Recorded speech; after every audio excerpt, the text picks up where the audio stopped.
السلام عليكم ورحمة الله أصدقائي، كيف حالكم؟ أتمنى أن تكونوا بخير. أهلا وسهلا بكم في قناة غدير المعلومات.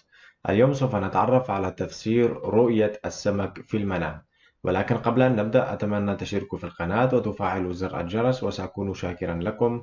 وهيا نبدأ. تفسير حلم السمك في المنام للبنت العزباء.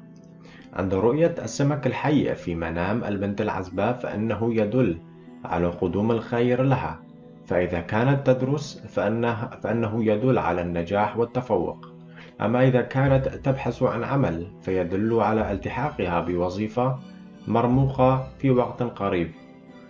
كما فسر كبار العلماء ومن بينهم الإمام محمد بن سيرين إن إذا رأت الفتاة العزباء السمك المطبوخ في منامها فهذا دليل البشرى السارة والأخبار السعيدة التي تتلقاها في الأيام المقبلة، وربما تقبل على خطوبة أو زواج في وقت قريب، والله أعلم. كما أن إذا رأت البنت العزباء أنها تأكل سمك وكانت تشتهي إليه بشدة فيدل المنام على أنها تنال الخير الوفير والإقبال على الزواج في وقت قريب.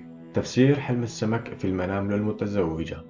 فسر كبار العلماء أن رؤية السمك الحي للمرأة المتزوجة دليل الخير الوفير والرزق الواسع التي تحصل عليه في أيامها القادمة.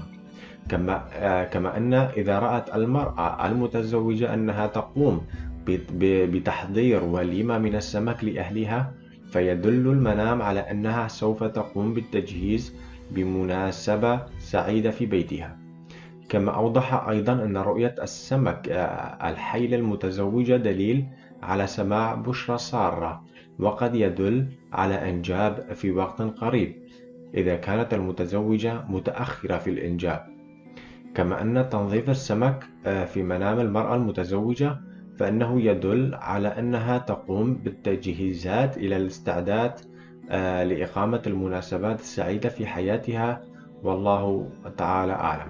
تفسير مشاهدة السمك في المنام للمطلقة.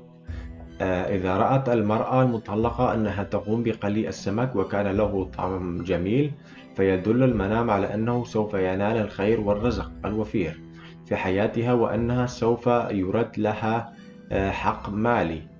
أما عندما تصطاد المرأة المطلقة السمك ويخرج لها من البحر سمك حي كبير فيدل المنام على زواجها مرة أخرى من رجل يعرف قيمتها ويعزها ويكرمها في بيته، والله أعلم. ويذكر أيضا أن هدية السمك في منام المرأة المطلقة يدل على أنها تنال الخير الوفير والرزق الواسع في حياتها وأنها سوف تقبل على حياة جديدة تعوضها خيرا عن حياتها السابقة. تفسير رؤية السمك في الحلم للرجل.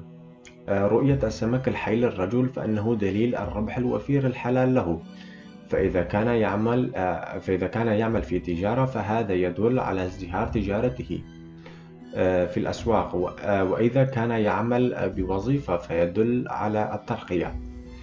كما أنه إذا رأى الرجل في المنام أنه يقوم ببيع السمك في المنام فيدل على ازدهار تجارته وزيادة نسبة المبيعات والأرباح بها. وإذا كان يعمل الرجل في عمل بوزارة أو إدارة من إحدى الإدارات فيدل المنام أنه ينال ترقية عالية في عمله. أما إذا كان رأى الرجل أنه يقوم بصيد السمك من البحر ويجمع عدد كبير من الأسماك ويذهب بها إلى بيته فهذا المنام يدل على السعادة والخير التي يحصل عليها هذا الرجل في حياته، كما تدل أيضا على انتهاء المشاكل والتخلص من الهموم. معنى رؤية السمك في منام المرأة الحامل. أما عن المرأة الحامل فإن رؤية السمك الحي تدل على أنها ترزق بصحة جيدة هي وجنينها، وأن الله ييسر لها الولادة ويرزقها السلامة والعافية. وإذا رأت المرأة الحامل أنها تقوم بشراء السمك من السوق وأعجبها شكله ومنظره فهذا المنام يدل على أنها تحصل على خير وفير في حياتها. أما رؤية الإهداء بالسمك للمرأة الحامل فإنه يدل على أنها سوف تنال الخير والسعادة. تفسير رؤية السمك في الحلم للشباب. أما إذا رأى الشاب في المنام أنه يأكل السمك المقلي، فيدل المنام أنه ينال خير وفير ومال حلال طيب في حياته، كما أنه يدل أيضا أكل السمك على أنه سوف يحصل على النجاح والتفوق، والله أعلم. وإذا كان الشاب ففي منامه تكرار حلم السمك سواء كان حي أو مطبوخ، فيدل على ارتقائه في العمل الذي يعمل به، وأنه ينال مراتب عالية بأمر الله ترزقه الربح الوفير والرزق الواسع. أما عندما يرى الشاب في المنام أنه يعمل ببيع السمك ويبيع منه الكثير، فيدل على إنتاجه الكثير في العمل الذي يعمل به، أو أنه سوف يحصل على ترقية في عمله. وإذا كان يعمل بالأعمال الحرة والتجارة، فيدل المنام على ازدهار تجارته، والله أعلم. أكل السمك في المنام: إذا رأى الشخص أنه ينظف السمك في المنام، فيدل على أنه يستعد إلى تجهيز مناسبة سعيدة، أما خطوبة أو حفل زفاف أو ربما حفل تخرج. كما أن رؤية السمك في جميع أحواله وأشكاله سواء كان حي أو مطبوخ، فإنه يحمل البشرى السعيدة للشخص الحالم، والله أعلم. كما أن أكل السمك في جميع أحواله خير وسعادة، سواء كان مشوي أو مقلي أو نيء، فإنه جميعها خير وفير يناله الشخص الحالم في المنام. كما أن رؤية الأكل في المنام فإنها تدل على تحقيق الأمنيات، وأن أكل السمك يدل على تحقيق أهداف كان يخطط لها، وبحمد الله تم تحقيقها، والله تعالى أعلم. هدية السمك في المنام: ورؤية السمك الكبير في المنام فإنه يدل على وسع الرزق بحجم السمك، ورؤيته في المنام فإنه رأى الشخص أنه يصطاد سمك كبير الحجم، فيدل على تيسير الأمور في حياته العملية والعلمية.